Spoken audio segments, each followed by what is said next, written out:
Malaysia's foreign minister has said that the Southeast Asian bloc ASEAN has agreed that an election in Myanmar was not a priority and is urging the country's ruling junta to adhere to its peace commitments instead. Myanmar, an ASEAN member, is in the grips of an escalating civil war, and critics have derided the junta's planned election this year as an attempt to prolong military rule through proxies in the absence of a viable political opposition. Minister Mohammed Hassan said members of the Association of Southeast Asian Nations, which Malaysia is chairing, want Myanmar to honor a 5-point consensus peace plan its junta agreed in 2021, months after a coup against Aung San Suu Kyi's civilian government. The peace plan has largely been a failure, with the military government unwilling to engage in dialogue with opponents it views as terrorists. Opposition political parties have been decimated, and what remains of them are either barred from or unwilling to contest the election. Myanmar's military is battling to contain a widening rebellion by ethnic minority rebel armies and a resistance movement that mushroomed quickly after a lethal crackdown on pro-democracy demonstrations. At least 3.5 million people have been displaced, according to the United Nations. ASEAN also wants a temporary ceasefire announced by the junta after a devastating earthquake in March to be extended and expanded, as per Malaysia's Foreign Minister Mohammed Hassan. Now we're joined by Ambassador Suresh Goyal. He's a former diplomat joining us live from New Delhi. Thank you for joining us today. Welcome to NewsX World. Thank you. Thank you. Why has ASEAN, under Malaysia's chairmanship, decided this decision that holding elections in Myanmar is not a priority at this particular time? Well, in terms of the real politics and the situation on ground in Myanmar, I think they've taken a practical decision on this score, really. As we see the situation at present in Myanmar, there are two things. Firstly, junta is quite firmly entrenched in Naypyidaw, basically.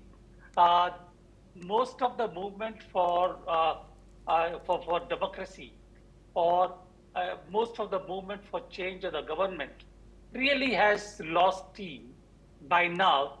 And unless there are new political forces, there are new political ideas, it is very unlikely that there would be parties in the elections which would be able to take on the junta. That is number one. Number two, if you look at the political matrix of Myanmar, Myanmar is facing the rebellion on the west, on the eastern areas, on the north, with the bordering areas with China. Kaching is one area where, in fact, there is still a whole lot of resistance from the rebels.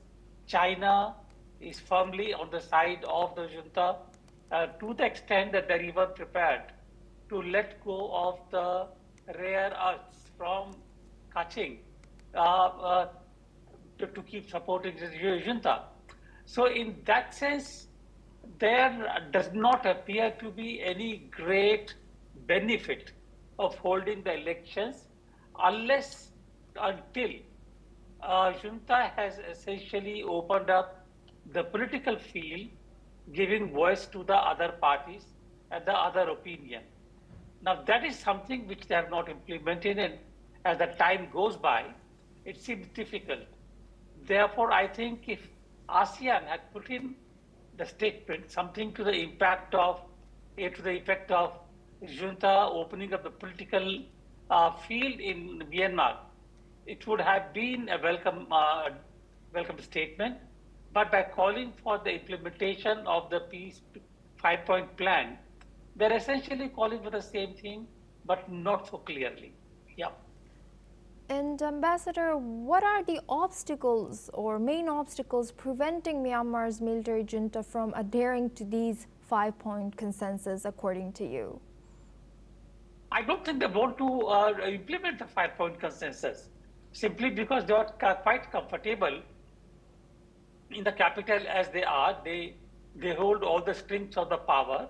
If they were to actually implement the 5-point consensus, they would be basically opening up to participation of other political ideas in Myanmar.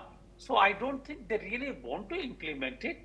And in that process, uh, if I could say so, there is no great pressure on them to implement that consensus. So it's a comfortable situation as far as they are concerned. Thank Yes, you, Ambassador. Asoma.